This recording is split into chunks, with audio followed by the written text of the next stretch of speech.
Hello, and welcome to another episode of my 30 plus decks. Today I'm going to be showing off one that I have shown off before. I've also been kind of changing it a little bit with the new cards from Edge of Eternities. I've been doing that to a lot of my decks. And today it's going to be Caradora, Heart of Alacria. So this is one of the legendary creatures from Aether Drift. So I chose to use this Aether Drift playmat,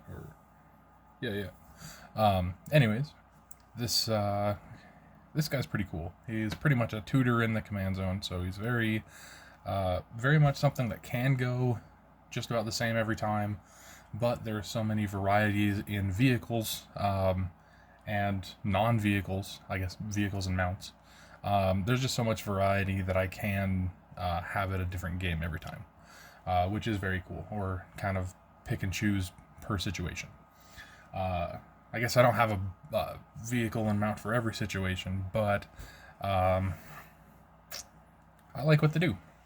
I can do things like Lumbering World Wagon to get more ramp. I can do things like,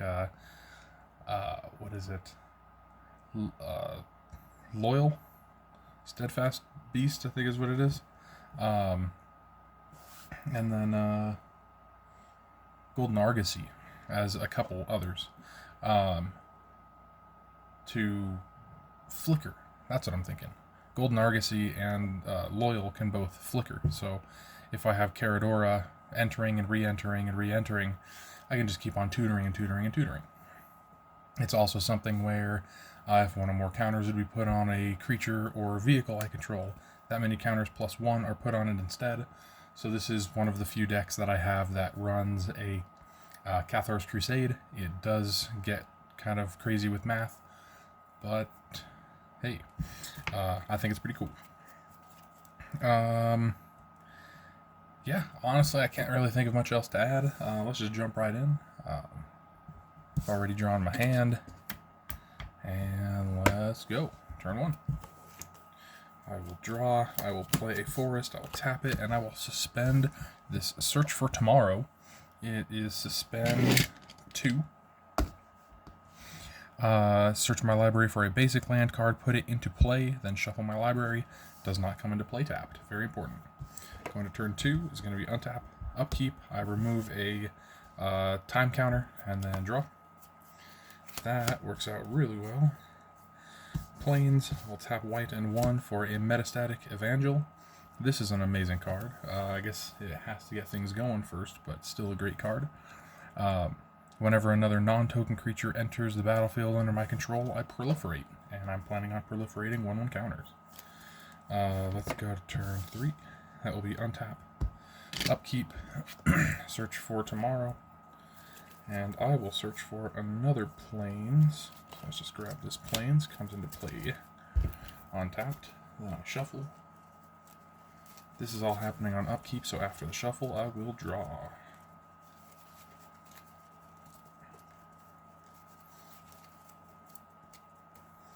There we go. And we'll do a quick cut. And draw. Okay. I will play Forest as my land for turn. I will go ahead and just tap out for Caradora. When Caradora enters... Oh, let's see. I think I would like to search for some ramp, especially since I'm going to be trying to proliferate.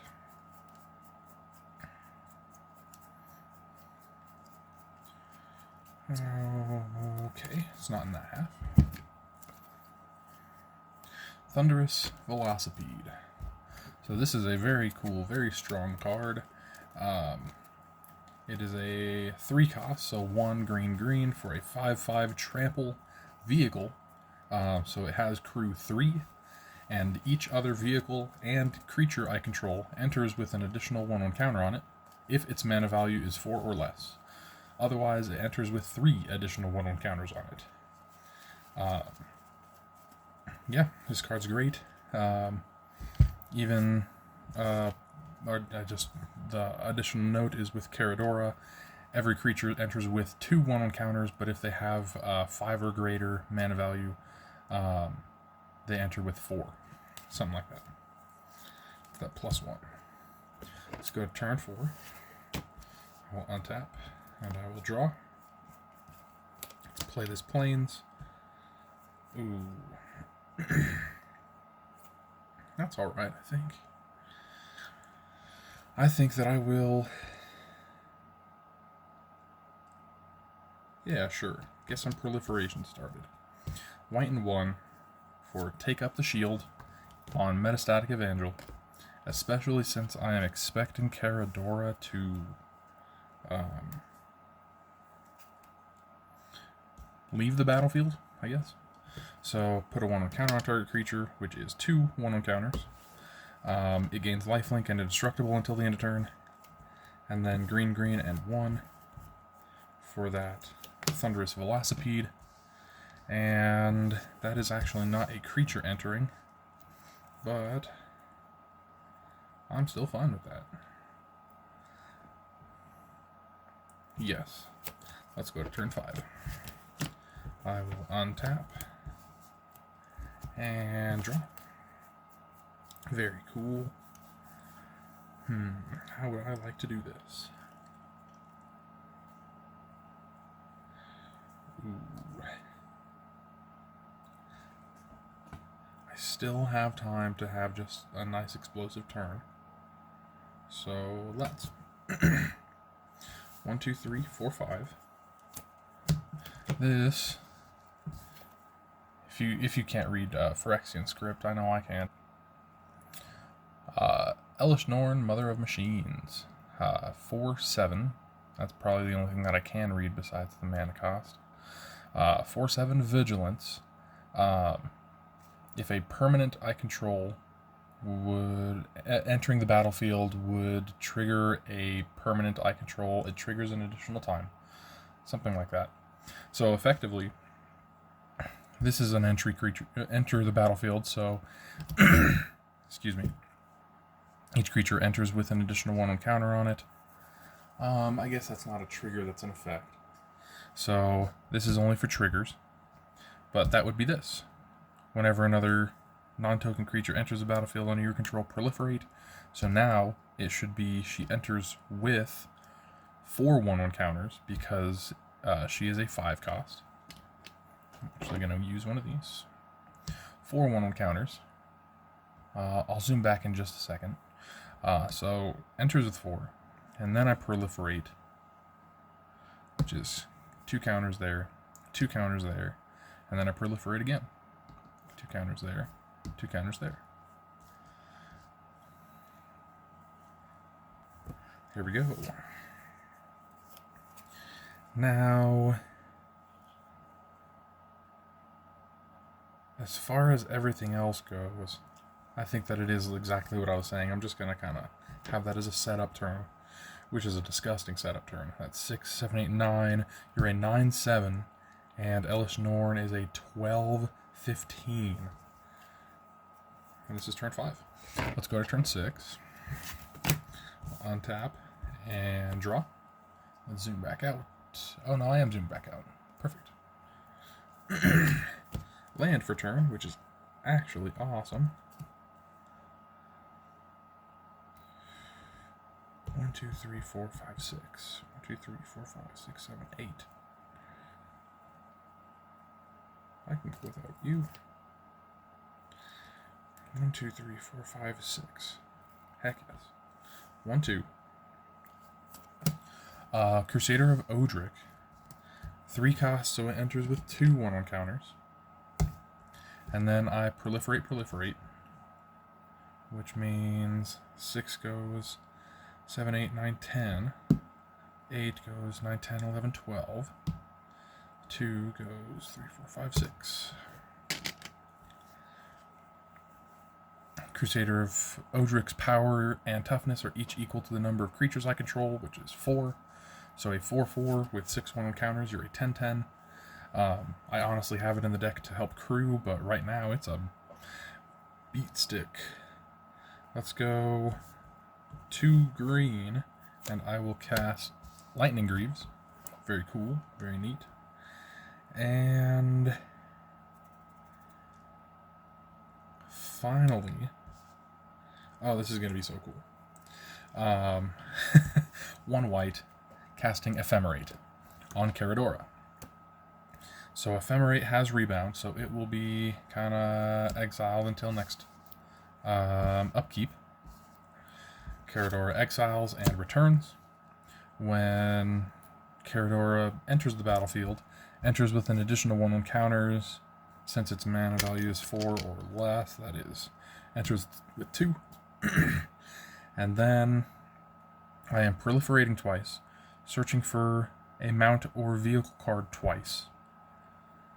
And that's pretty much it. So 10, 11, 12, 13, 14, 12, 13, 14, 15, 16, 8, 10, 3, 4, 5, 6. And searching for 2 things. As far as what I want right now, I know that Ephemerate is going to get me a total of 4 things because it's going to rebound and have me trigger this all again on my upkeep. So let me search for Golden Argosy, that is future flickering. I'm not quite up to Parhelion 2, but I do think... Oh, where are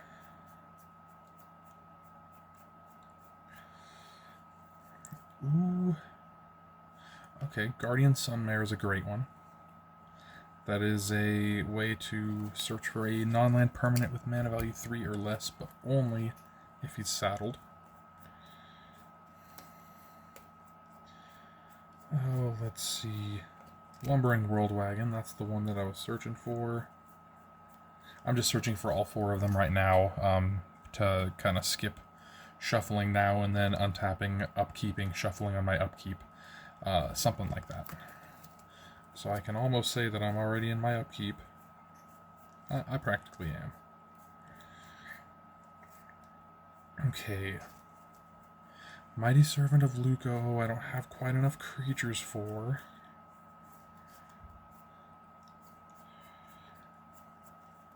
This is the part where it is kind of fun. I can just kind of pick and choose a board, in a sense. Not that I can always cast it all, but... Let's go Lagrin. Keep it themed. Part of the reason that I actually wanted to build this deck was that I pulled Caradora, Heart of Alacria, and Lagrin, Soul of Alacria, in the same boxes. I think that I was the same box, because I got 2 bundle boxes.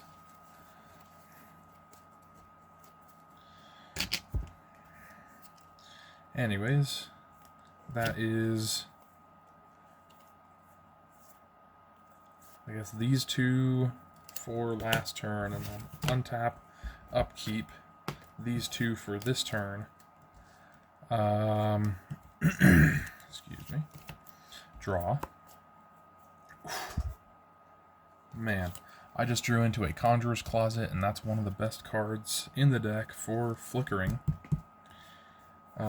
Which means that I don't even necessarily need Golden Argosy. So let's go 1, 2, 3, 4, 5, 6.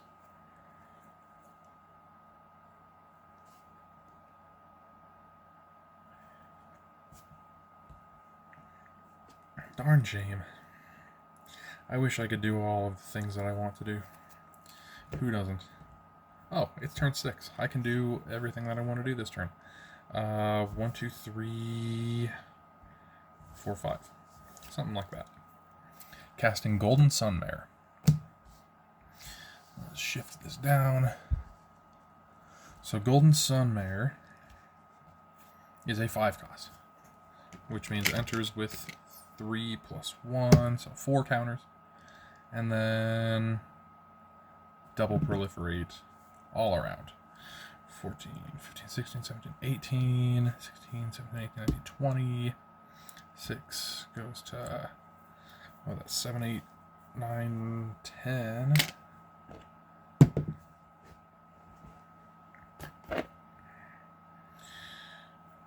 And then 10, 11, 12, 13, 14.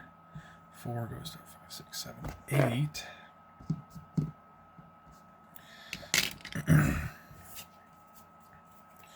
All right. And then something along the lines of, for 0, I move to equip Lightning Greaves to Guardian Sunmare.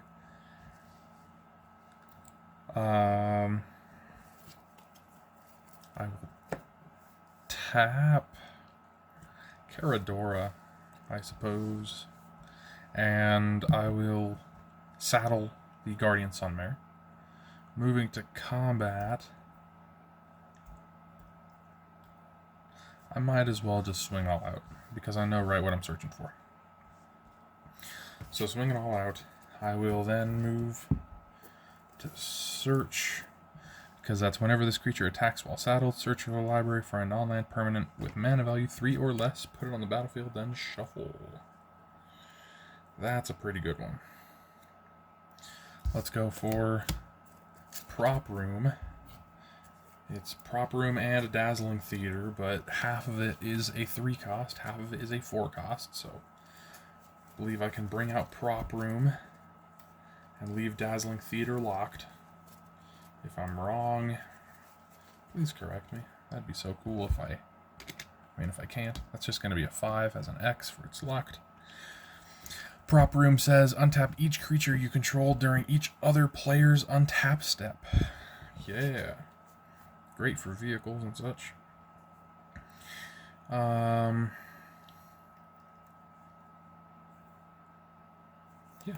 Let's go to turn 7 on my opponent's upkeeps. These will be untapped. And I can always tap to crew the Thunderous Velocipede if needed. But I will go untap. I don't believe there's any upkeep, so I will draw. The other half of Dazzling Theater is, or of Prop Room is Dazzling Theater. That says creature spells I cast have Convoke. Definitely tempting, but I think that that's only Lagrin. 1, 2, 3, 4, 5, 6 cards in hand.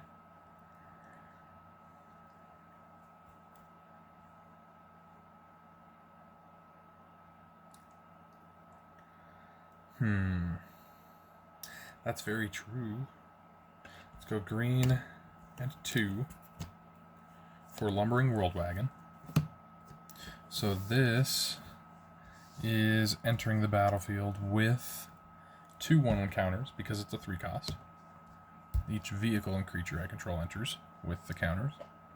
And when this vehicle enters or attacks, search my library for a basic land card, put it on the battlefield tapped, then shuffle. Maybe I should have done that last turn for an even bigger this turn, because Elish Norn doubles that search, because that is an enter the battlefield permanent triggering a permanent. Something like that.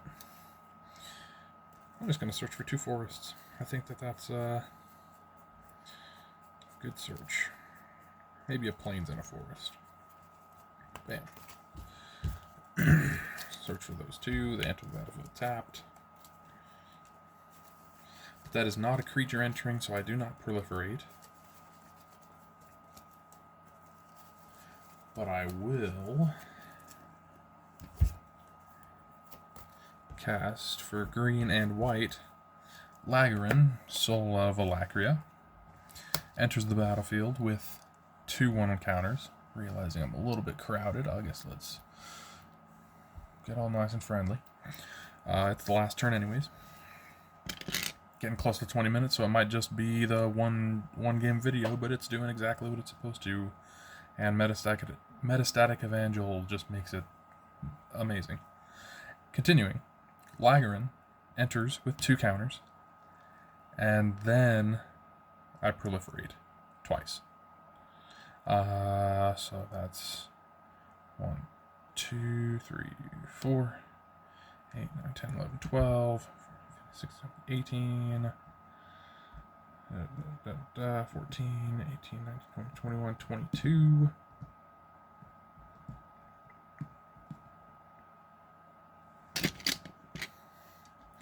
which means that you are 24 counters. You are up to 6 as well. That is all of my counters from proliferation.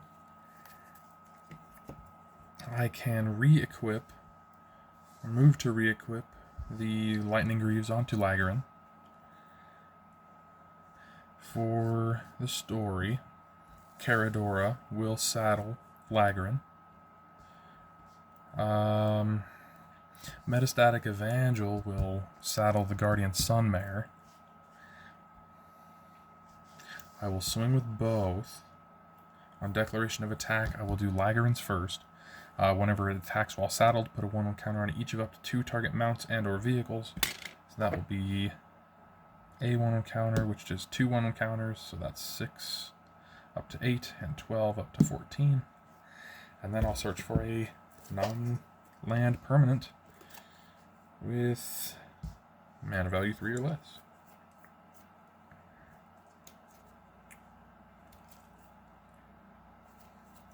Now, I got some freaking good choices. I'm just going to start showing off some of them, not my entire deck. I'll have the deck list on or in the description. But I mean, I can choose Sylvan Scavenging, Wily Duke.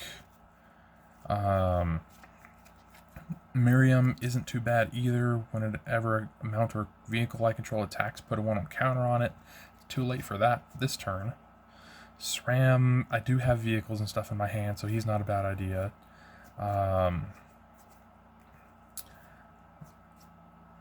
Whenever this creature becomes tapped during your turn, untap it only once each turn.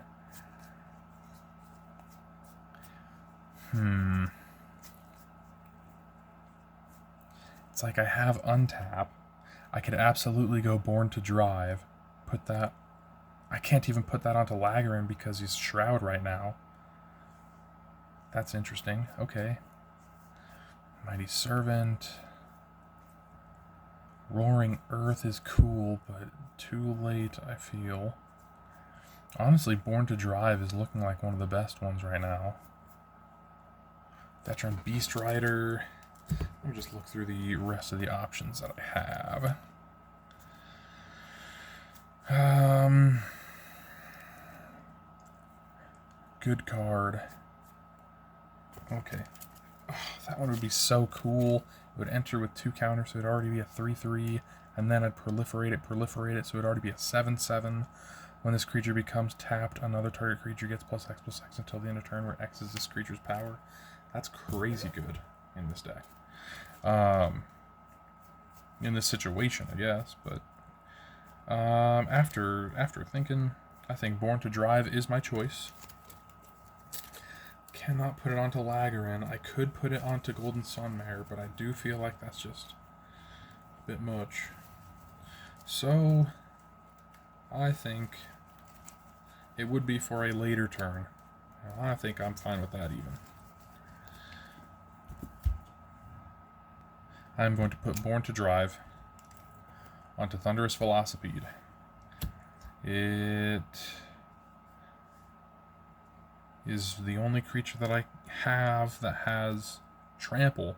I would choose Flying over Trample, but I think that Trample is actually better, especially right now, because that is for each creature and vehicle I control. 1, 2, 3, 4, 5, 6, 7, 8. So it would be a 13/13 at least, which is, again, it's probably still my smallest. Oh no, 9/9, but still small in comparison. All this counters and proliferations, it's become the smaller one. Heck yeah. I guess that was Declaration of Attack. Nothing to do in my second main. Yeah, I think that'll be it. I will just go ahead and show it was in my hand. I had a Shortcut to Mushrooms. This is one of the cards that I could definitely cut, but it's The Ring Tempts You is definitely not something that the deck needs. I'll say that much, but it's not the only one in here. But I'll take it.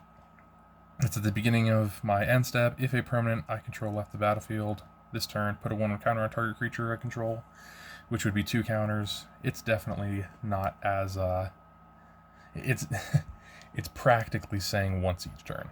It's only on my end step. I definitely think that I'll shortcut to mushrooms. Anyways, I just love it as a card. Eerie Interlude, great way to save my board. Right now it would have proliferated a bunch of things, but all in all left them smaller, much smaller, but in a board wipe kind of situation, protected. Golden Argosy, I had searched for that. This one I didn't actually read. It's a 4-cost 3/6 vehicle, has crew for 1. Whenever it attacks, exile each creature that crewed it this turn. Return them to the battlefield tapped under their owner's control at the beginning of the next end step. So this is just one of the ways that I can consistently flicker, maybe not truly flicker, but exile and return Caradora and research for more vehicles. Search again for more vehicles. And Conjurer's Closet. At the beginning of my end step, I may exile target creature I control, then return that to the battlefield under your control. Same reason. That one's just a great one. Except with Golden Argosy, they enter tapped. With that Conjurer's Closet, they do not. But it's one of the great things where Golden Argosy can be tutored for. If I don't have any ways to flicker, which this game I started with Ephemerate in my hand, so I was like, okay, I don't have to search for Golden Argosy right away. But then even after I did, that next draw was Conjurer's Closet, and I didn't even get either of them out. I just had plenty of good stuff to do. So, yeah. I think I'm going to call it there, make this just a 1-game video. Getting close to half an hour on it either way. Hope you guys enjoyed. I definitely enjoyed playing for you, and I will catch you guys in the next one. Later.